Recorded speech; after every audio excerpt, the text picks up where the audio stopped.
congratulations to all the folks who have taken it upon themselves to take back their government this year. This is a movement that's born out of frustration.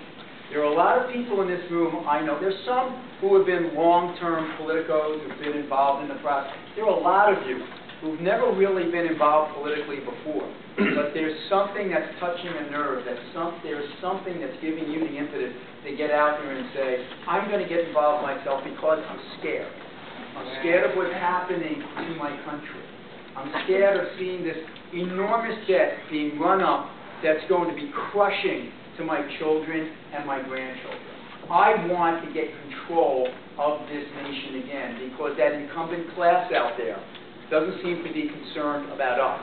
They seem to be concerned about one thing, and that's re-election. The reason I'm running for governor this year is because I'm scared too. I'm scared for my children as to whether they can remain here in this state. And let me tell you something, all the wonderful programs in the world don't mean a hill of beans to my children if they can't afford to live here in the first place. That's my motto. That's why I became a fiscal conservative at the age of 26 in my first year in the county legislature. And I saw what these elected officials were doing in taxing and spending my constituents, working class and middle class people, out of their homes. And that's why I was a Democrat. Growing up with a Democrat mom and dad, I was told, protect the working and middle class, hard-working people. And then when I got in office, I found out that these taxing policies were doing more to hurt those working and middle class people than anything else I can imagine. So in my very first year, as a county legislator, 26 years old, I saw my county violate our spending cap. And I said, you can't do that.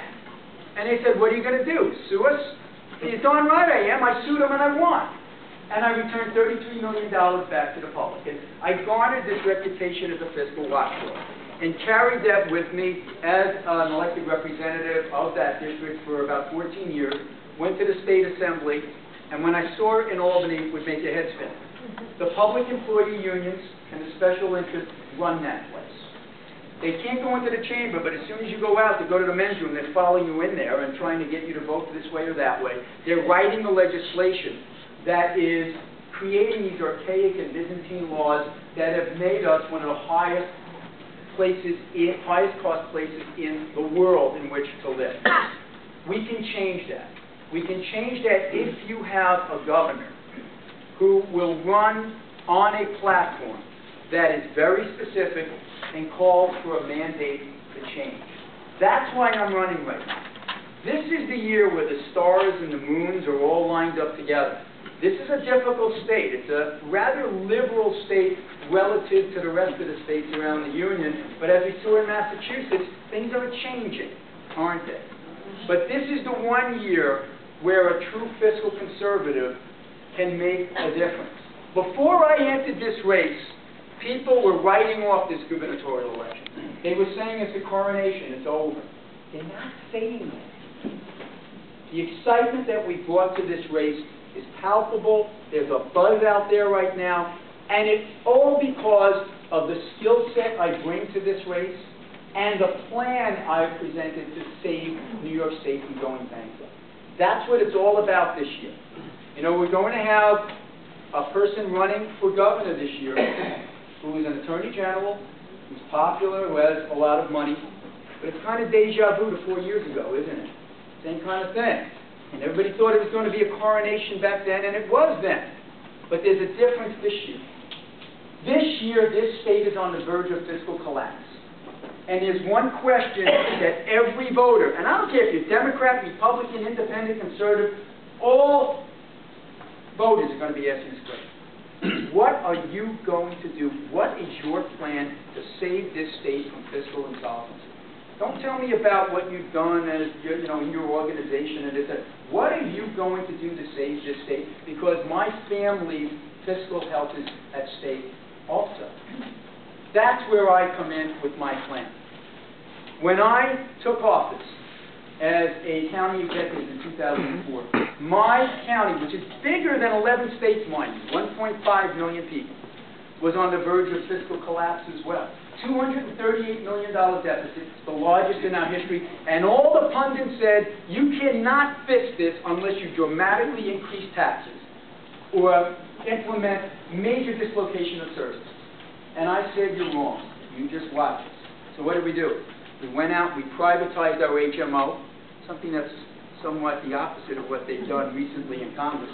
They're going the other direction.